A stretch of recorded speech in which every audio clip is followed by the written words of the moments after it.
Nearly a decade ago, we set out to defend against a vicious attack on the reputation of Bradley Edwards by Jeffrey Epstein, a self-proclaimed billionaire,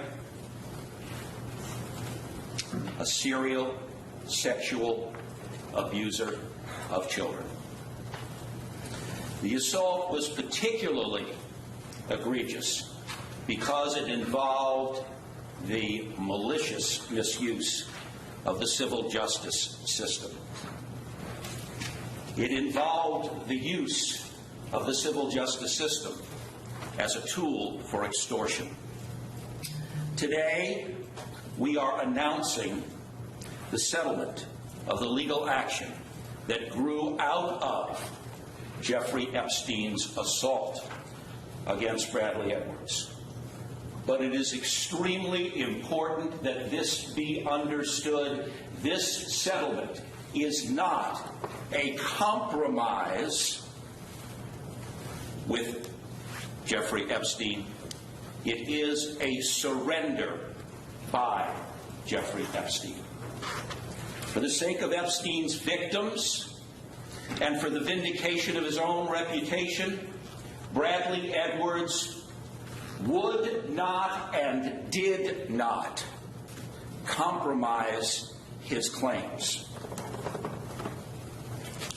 He did not settle for anything less than a complete surrender by Jeffrey Epstein. While the financial terms of the settlement are required to remain confidential, there are two extremely important components of the settlement that are not confidential. The first of those is that Bradley Edwards' commitment to his clients to pursue the Crime Victims' Rights Act case challenging the non-prosecution agreement, the sweetheart plea bargain that the federal government secretly entered into with Jeffrey Epstein, that commitment will be followed through to conclusion. The pro bono efforts of Bradley Edwards and Professor Paul Casale that began more than a decade ago will continue in an effort to set aside the non-prosecution agreement and to hold Jeffrey Epstein and his named and unnamed co-conspirators fully responsible for the crimes that they have committed.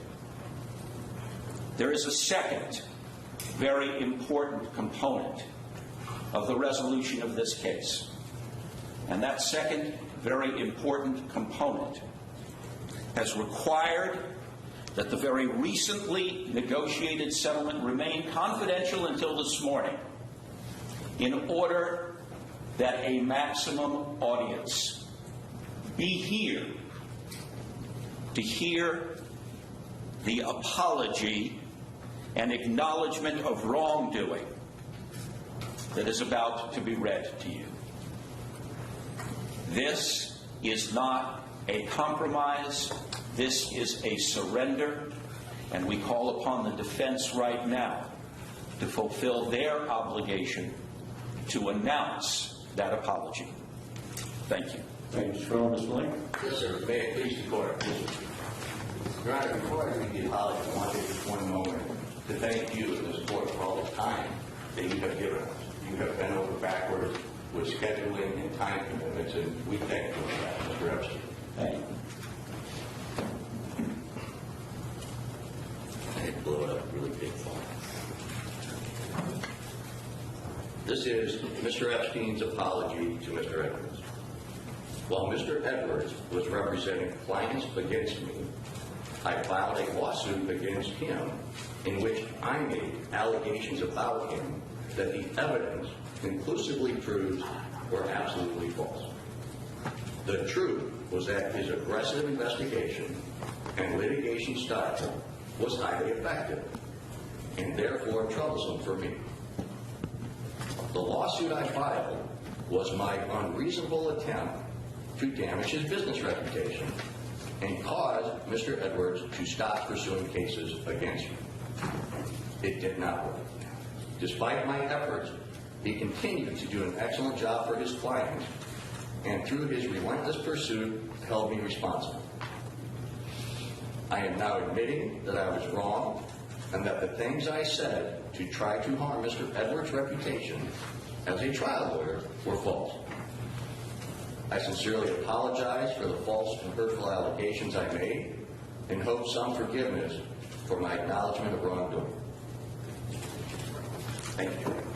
Thank you, Mr. Lincoln. Mr. Brown. Your Honor, we join Mr. Lincoln thanking this court. Your Honor has obviously devoted an extraordinary amount of time to this case over many years, and we could not be in the position that we're in right now were it not for those judicial efforts. So we thank you very much.